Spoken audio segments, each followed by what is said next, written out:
تخت سنبھالتے ہی محمد رضا شاہ نے اپنے باپ کے نافذ کردہ کشف حجاب کو کالعدم قرار دے دیا اور عورتوں کو ان کی مرضی کے مطابق کپڑے پہننے کی اجازت دے دی۔ اب ایران میں پہلے کی بنسبت زیادہ اکانومی ایکٹیو ہونے لگی تھی۔ پریس اور پولیٹیکل پارٹیز کے فارمیشن پر لگا بین ہٹا دیا گیا، جس کے نتیجے میں ایران میں بہت سی سیاسی پارٹیاں بنیں، جس میں برٹش سپورٹڈ نیشنل ول پارٹی اور سوویت سپورٹڈ کمیونسٹ پارٹی یعنی دودے پارٹی بھی شامل تھی۔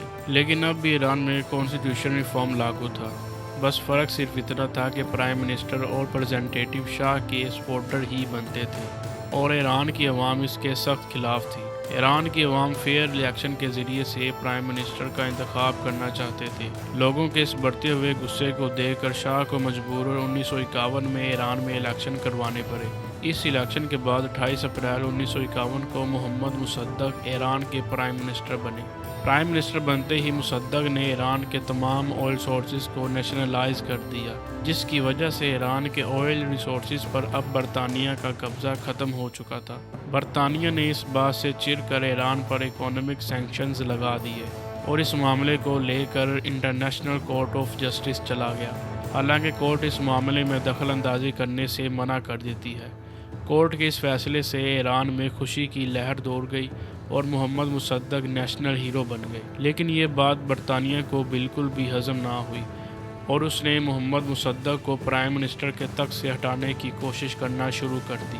برطانیہ کی سازش کے بارے میں محمد مصدق کو بھی خبر لگ چکی تھی، جس کے بعد انہوں نے اکتوبر 1952 کو برطانیہ کو دشمن ملک اعلان کر کے اس کے ساتھ تمام ہی ڈپلومیٹک ریلیشن توڑ دیے۔ برطانیہ کے لیے صدمے کو اکیلے سنبھال پانا مشکل ہو رہا تھا، اسی لیے برطانیہ کے پرائم منسٹر ونسٹن چرچل نے امریکن پریزیڈنٹ ہیری ٹرومن سے ایران میں ایک آرمی آپریشن شروع کرنے کی مدد مانگی، لیکن امریکہ نے برطانیہ کے اس پلان میں اس کا ساتھ نہیں دیا۔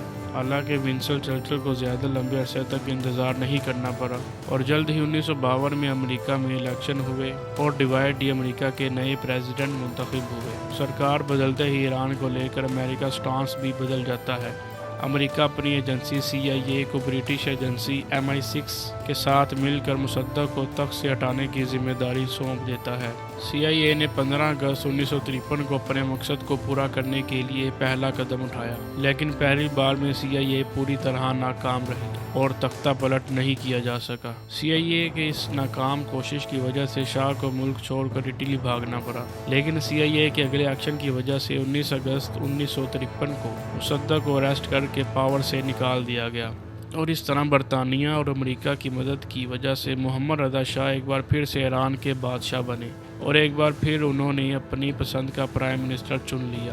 حالانکہ رضا شاہ اچھی طرح سمجھ چکے تھے کہ بنا ڈیولپمنٹ کے ایران پر حکومت نہیں کی جا سکتی، لیکن اس بار انہیں ایران کا تخت امریکہ کے رحم و کرم پر ملا تھا، اس لیے انہیں ہر کام امریکہ کے کہنے پر ہی کرنا تھا۔ ایران میں امریکہ کے انفلوئنس بننے کے ساتھ ہی اب سوویت یونین کا انفلوئنس کم ہو چکا تھا، اب اس کی جگہ امریکہ نے لے لی تھی۔ 1957 میں امریکی اور اسرائیلی انٹیلیجنس کی مدد سے شاہ اپنے خلاف اٹھ رہی آوازوں کو دبانے کے لیے سیکرٹ پولیس آرگنائزیشن بناتا ہے۔ اس سیکرٹ پولیس کی مدد سے شاہ نے اپنے خلاف اٹھنے والی آوازوں کو بے رحمی سے دبا دیا، جس سے ایرانین سوسائٹی کے اندر یہ سیکرٹ پولیس ڈر کی علامت بن چکی تھی۔ لوگوں کو لگنے لگا تھا کہ شاہ اب ایران کو امریکہ کی کالونی بنانے میں لگا ہوا ہے۔ 1960 آتے آتے شاہ کے مخالفوں کی تعداد کافی بڑھ چکی تھی۔ اس بغاوت کو کم کرنے اور کسانوں اور مڈل کلاس لوگوں کو لبانے کے لیے شاہ ایران کو ماڈرن کرنا چاہتا تھا۔ 1963 میں وائٹ ریولیوشن کو لاگو کر دیا گیا۔ اس ریولیوشن کے ذریعے سے شاہ ایران کو گلوبل پاور بنانا چاہتا تھا۔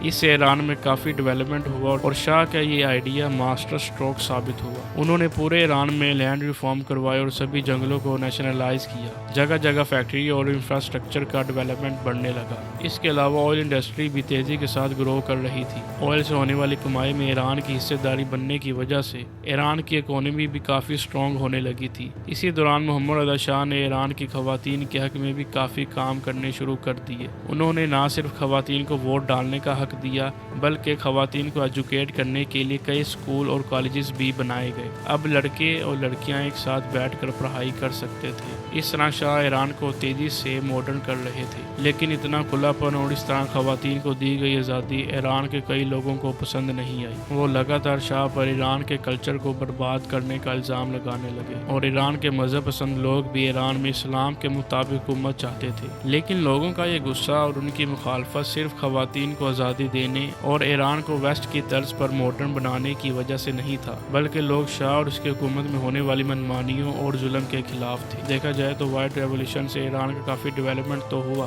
لیکن اس کا فائدہ صرف امیر لوگوں کو ہی ہو رہا تھا۔ غریب اور مڈل کلاس اب بھی بے بس اور لاچار تھے۔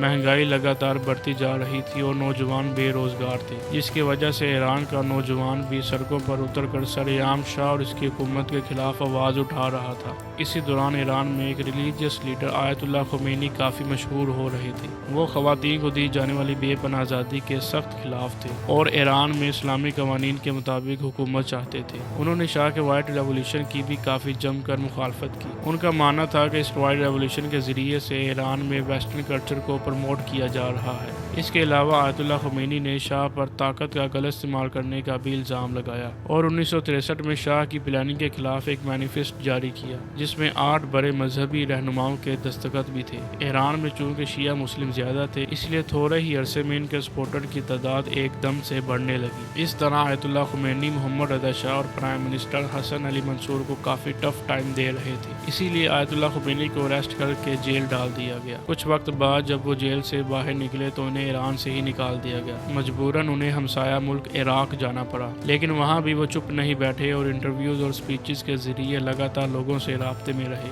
ان کا کہنا تھا کہ وہ ولایت فقیہ کے تحت ایران پر حکومت کریں گے، جس سے ملک میں صرف خدا کی حکومت ہو اور جس میں علماء کرام اللہ کے نمائندے بن کر گارڈین شپ کا رول نبھائیں گے۔ اس طرح ملک سے امیری اور غریبی کا فرق تو ختم ہوگا، ساتھ ہی ساتھ سب لوگوں کو بھی ایک ہی نظر سے دیکھا جائے گا۔ خمینی کی یہ تھیوری کام کر گئی اور ایران میں وہ پہلے سے بھی زیادہ پاپولر ہونے لگے، لیکن ان کی پاپولیرٹی لا کے تخت نشین صدام حسین کو بھی راس نہیں آئی، جس کی وجہ سے کچھ سالوں بعد آیت اللہ خمینی کو عراق سے بھی نکال دیا گیا۔ ادھر ایران میں شاہ کی منمانی رکنے کا نام نہیں لے رہی تھی۔ دراصل 1971 میں پرشین امپائر کو 2500 سال پورے ہونے والے تھے۔ شاہ نے اس ایونٹ کو یادگار بنانے کے لیے ایک بہت بڑا جلسہ رکھا۔ ان کے ایڈورٹائزرز نے جلسے کو تہران میں ہی آرگنائز کر کے کم خرچہ کرنے کا مشورہ دیا، لیکن شاہ نے جلسہ تہران سے کافی دور ریگستان میں جہاں پرشین امپائر کے پہلے ایمپرر سائرس کا مقبرہ تھا وہاں کرنے کا کہا۔ سیلیبریشن والی جگہ کو خوبصورت بنانے کے لیے پانی کی طرح پیسہ بہایا گیا۔ اس جگہ تک پہنچنے کے لیے 600 کلومیٹر کی نئی سڑکیں بنائی گئی۔ ٹینٹ کو ریشم سے سجایا گیا، برتن اور شیف یورپ سے منگوائے گئے۔ یہ جلسہ 3 دنوں تک چلا، جس میں دنیا بھر سے مہمان آئے۔ یہ پارٹی اتنی شاندار تھی کہ کئی ملکوں کی میگزینز نے اسے ورلڈ موسٹ ایکسپینسو پارٹی کا نام دیا۔ ایک اندازے کے مطابق شاہ نے اس پارٹی میں $100 ملین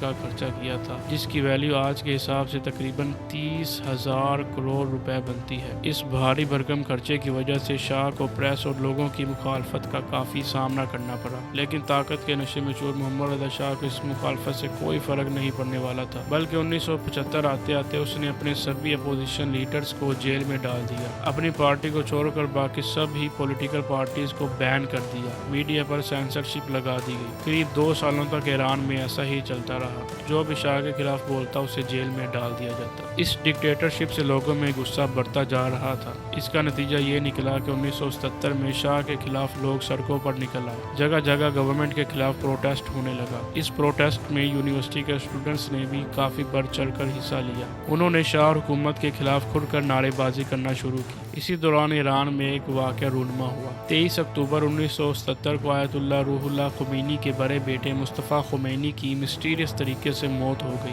پروٹیسٹرز نے الزام لگایا کہ مصطفیٰ کو شاہ نے مروایا ہے۔ اس واقعے نے لوگوں کو بھڑکا دیا۔ کئی جگہوں پر ان کی یاد میں مارننگ سرمنیز کا انعقاد ہوا۔ اس کے بعد لوگ اور بھی زیادہ مضبوطی سے اور بھی زیادہ متحد ہو کر شاہ کے خلاف بولنے لگے۔